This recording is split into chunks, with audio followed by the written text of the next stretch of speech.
Go on then, Bo. I know. Basically, what we're doing, guys, is periodically, weekly, every other week, we're just doing something good.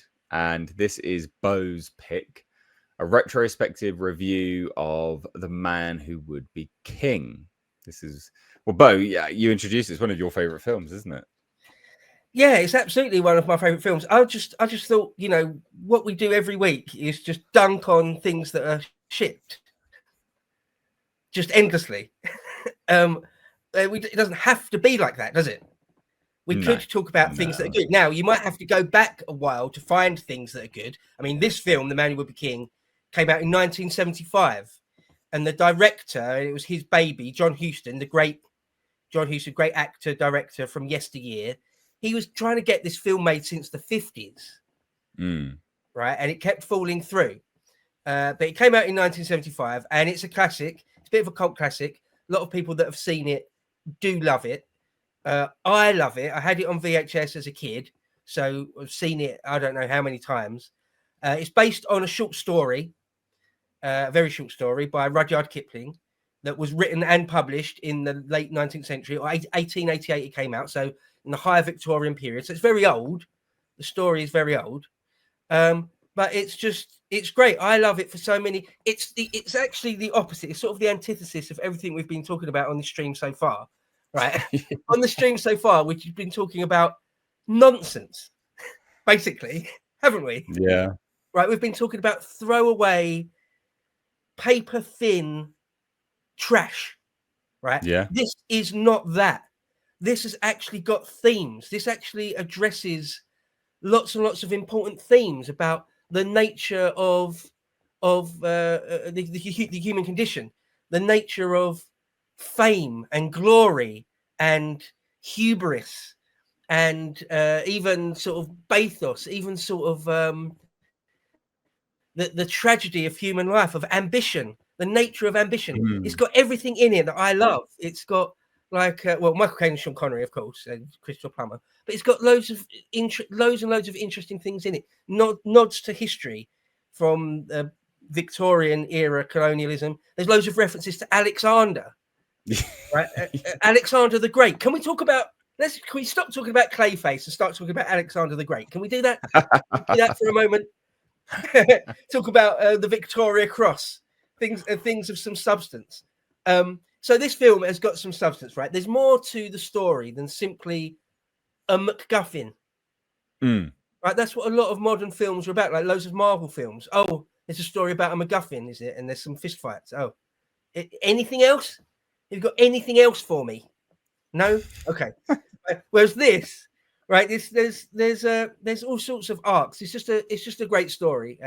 You watched it, right? Before we go into the synopsis of what actually happens. You watched it, right? What did you think?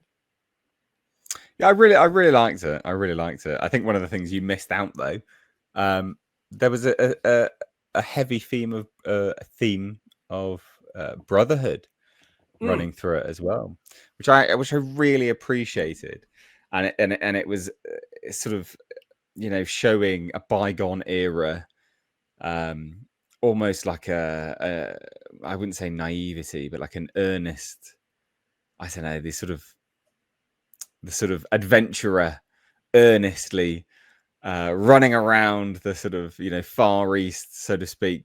I just thought it was great. I thought it was beautiful. You got Michael Caine being an absolute legend. What is it? Is it Callahan? Am I getting that right? I watched it quite late last night. Peachy Carnahan. Carnahan. God, Carnahan. Callahan. Peachy Carnahan. Yeah. Peachy. Yeah.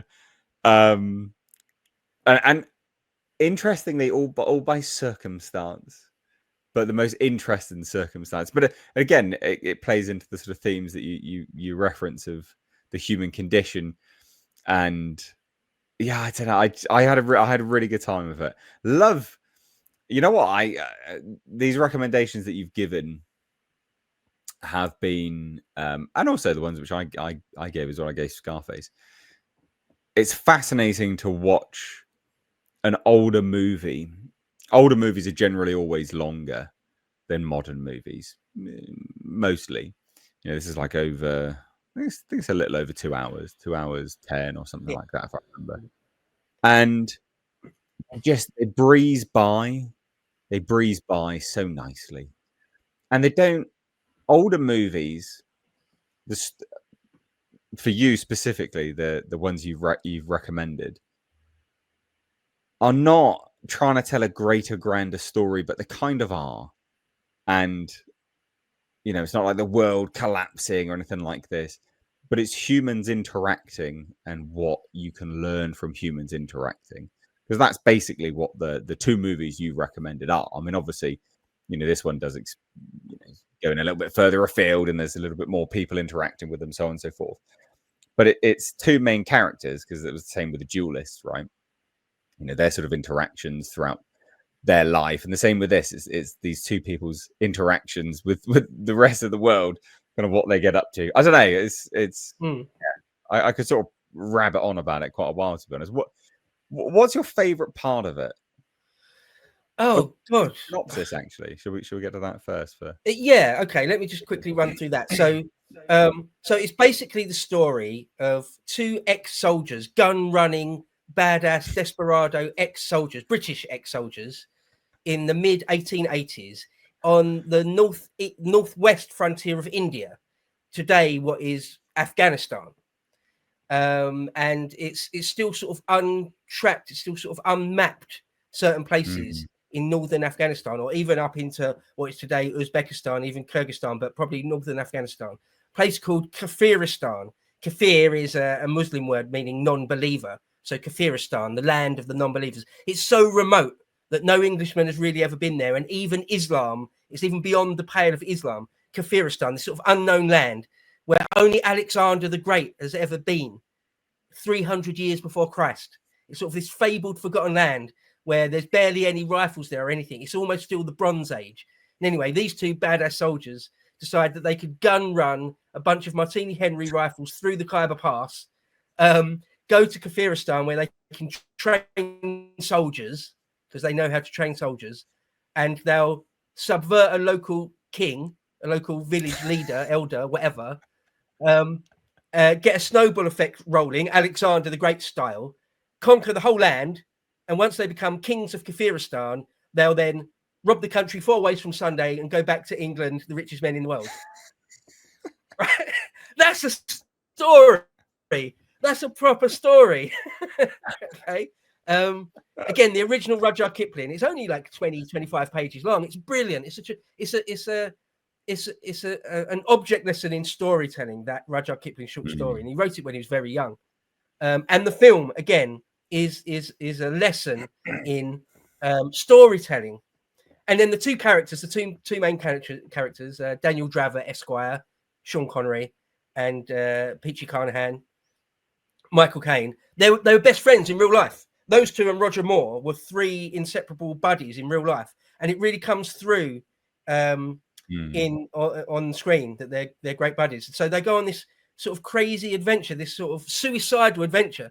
You would have thought that 2 white men would get cut up after 5 miles into the Khyber Pass, but no, through their guile and skill, they managed to get to this place called Kafiristan, and then their adventures in making that happen.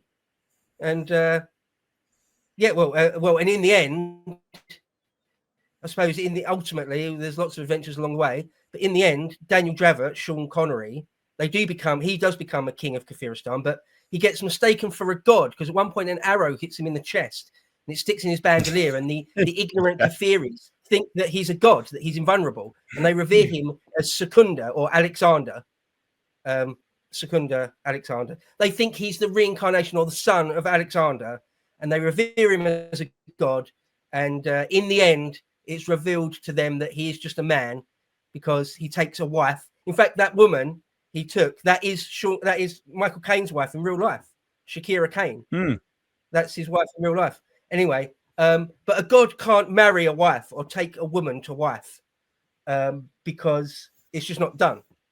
And so during his wedding ceremony, she bites him on the cheek, and it draws blood, and everyone sees that he's just a man and not a god. And of course, the whole country turns against him and runs him out, and yeah, in the end, Sean Connery is sort of executed, and Peachy or Michael Caine gets away just about, even though they crucify him. But and it's a wonder he didn't die, but he didn't die, and that's basically the story. But there's much more to it than that. There's so many more themes and bits. Like there's one bit, you say, what's my favorite bit? There's so many bits in it which I think are amazing. There's one bit in it when they're going through the Hindu Kush. They're going through the great mountain range, an almost impassable part of the Himalayas that no one has been through since Alexander. And they're held up by a crevasse and they can't go on. It looks like they're just going to freeze to death. And they're staring death in the face. They're going to die imminently. But they start reminiscing about the lives they've led. And they laugh so loud that it causes an avalanche and it fills in the crevasse and they can keep going. Now, that's like, that okay, just that one tiny bit alone deals with the theme of, like, how do you deal with death? In the face of death, how do you react? Right? That's quite a serious, big theme. And to laugh at it, right? Not just to be filled with self-pity or despair, but to laugh heartily in the face of death. That's just one thing. But there's loads of ad libs in it, actually. Just a small aside. There's quite a few ad libs which made it into the fun thing. Like, after the first battle, Sean Connery rides in impromptu when he wasn't supposed to, and afterwards Michael Caine is sort of bawling him out, saying, "Like, you're acting like some Green Lieutenant hoping to get mentioned in dispatches. I've never seen anything like it in all my life." Apparently that was just ad-libbed, but it was so good they kept it in. Or the other bit when they're training the Kafiri soldiers, and he's like, "You don't say it before the others, not after the others. Say it with the bloody others." Like, apparently all that was ad-libbed. And there's loads of little stories about the filming of this thing. But yeah, I mean, I could honestly talk about this film for like an hour easily. So I don't know what you want to. I'll let you sort of pick and choose what bits we talk about. Yeah, I don't know really. I mean, I thought it was there are a lot of themes, a lot of layers. What I liked about it was that the sort of hubris. I mean, it was, sort of hubris of Sean Connery's character. Just sort of captivated by all of this praise and adoration. But like, yeah, no, I can see it now. I am. Yeah, this is all, this is all destiny. It was meant to be. And you're like, okay. And you could see that, Michael Caine's character, Peachy, was sort of like, yeah, no, I'm going to laugh in your face, blah, blah, blah. I'm just going to get out of here. But he couldn't leave his friend like entirely. He had to see him through on his wedding day. He was like, yeah, all right, fine, sure. Because it's, I don't know, it's that it goes back to that sort of brotherhood theme, which I really appreciated. I really appreciated that. You don't get that in films anymore. You really don't get that. I mean, obviously, it's told through the brotherhood. In this is told through Freemasonry. The sort of unspoken brotherhood sort of group throughout decades and centuries and blah blah blah. Yeah, but that was again. It was good. It was good to see it in that light, shown in a positive light. It's like, yep, we're all this Freemasons, so we'll call on one another as and when need to, and yeah, we'll do it. Yeah, absolutely, we will. Yeah, I'll help you. Of course, we will. And I like that. Again, it's something seldom shown in any film. In this day and age, in a positive light, it would be shown in like a weird cultist way now, and sort of I don't know, just vilified and I appreciated the. Yeah, I appreciated the sort of the way that they viewed it, the way that they sort of showed it all. Oh, I think there's a delay. Go on. Just that one thread in it, all about masonry. Just that one thread in it, all about masonry, Freemasonry. just that alone is really interesting.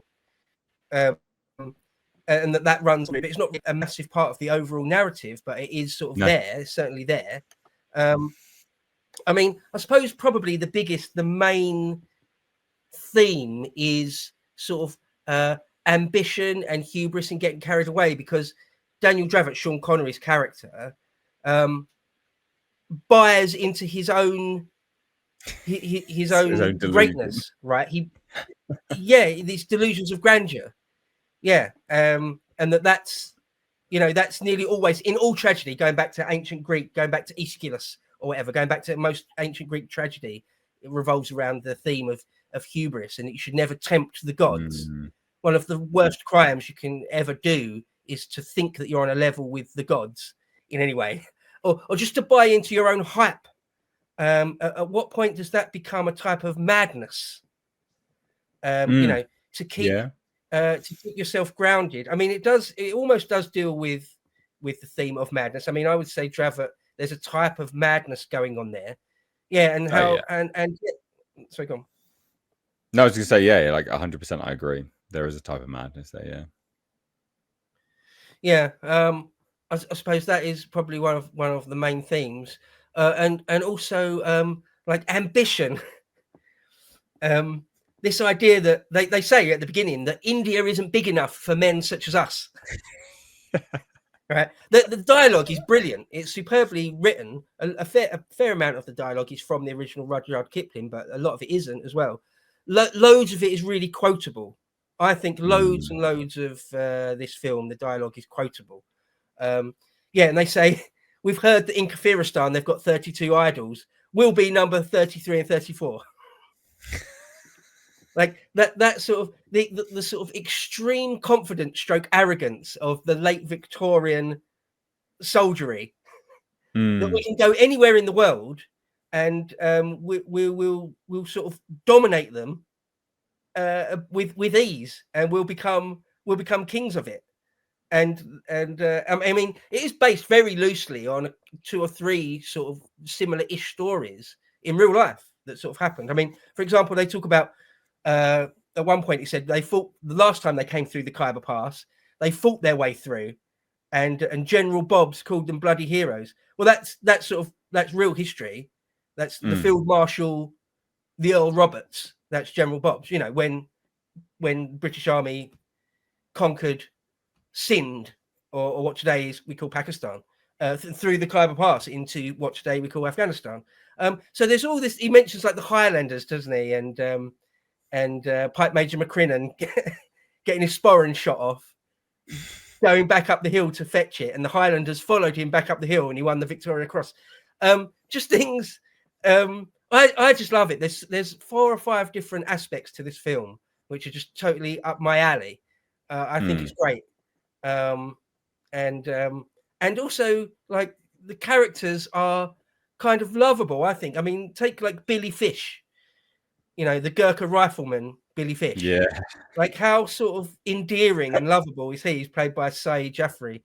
Or even like the not the main character, because Connery and Kane are the main character, but the character of Kipling, who's the correspondent of the Northern Star, who he's sort of telling the story to the whole time.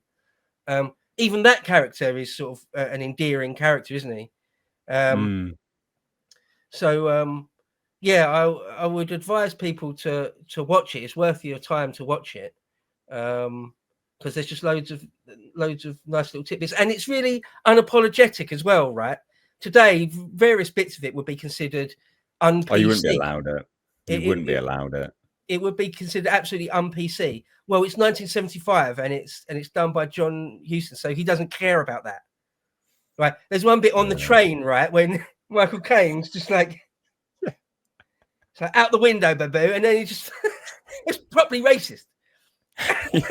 It's probably racist. And there's loads of other little bits where it's just a very old-fashioned view of sort of colonialism and the white man's place in the world and all that sort of thing. And of course, it's pre-CGI as well.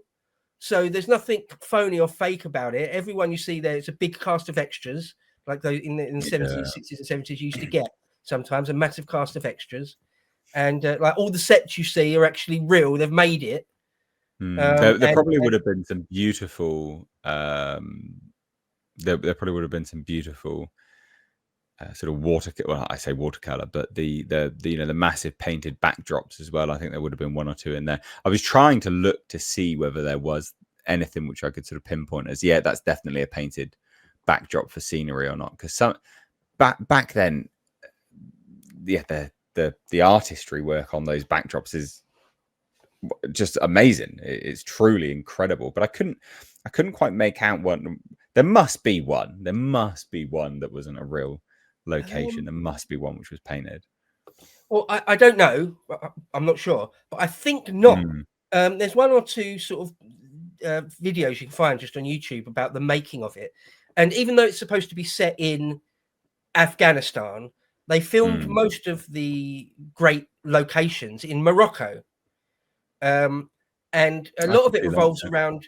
A lot of it revolves around these hill forts in the Age of Alexander. If anyone ever reads the history of Alexander, Plutarch or Curtius or Arrian, a lot of the time at that point of the campaigns of Alexander, there's lots of talk of hill forts.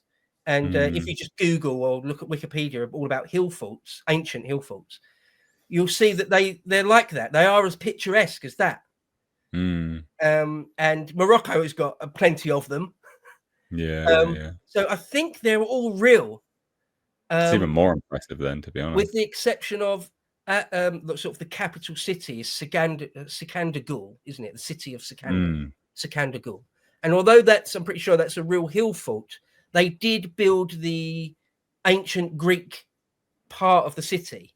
You know, it's supposed to have been built in 300 BC by Alexander or Alexander's men. That was fake. They built that. The studio built that on a real hill fort.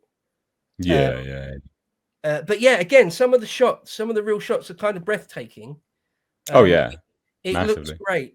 One of the things I really like about it is, again, straight from the off, you get this feeling of quite a real feeling of the alienness of it. I don't know if anyone watching this has ever traveled throughout the third world in any way, but it's kind of dirty and weird and interesting and alien, and you don't know what's going on or why. Yep. Right, that's what it's like to travel through the third world and in real life, and it gives you get that impression in this film, don't you? I think. Yeah, 100%. I mean, more often than not in today's films is that they beautify these kind of far distant, third world kind of locations, or not even necessarily locations, but the sort of cultural elements of it all. They beautify it, they westernize it, they sanitize it, and they didn't do that. They didn't do that for this film. Obviously, it's a completely different era. They don't need to. But yeah, you really got the sense of what it is actually like to go to some of these places. Just the sort of so disconnected element of it from the Western world. You really got that impression. You got the impression that if you were stood there, it would smell. Yeah, I liked it a lot. It was a good recommendation. And those people saying, well, Bo has spoiled the film. The ending it's not a spoiler. It's the journey through the film. That's the whole point of it. So yeah, no, I wouldn't necessarily say Bo has spoiled it. It's also really, it's an old film. So yeah, can you spoil an old film? To be honest, not really. Yeah, you've had 45 years to watch it. Yeah. Yeah. But yeah, no, I would advise watching it unless your attention span is like 1 second long, which it seems one or two people in the chat that is the case. So there you go. Strong recommendation. I would recommend it as well. It was very good. Genuinely very, very good.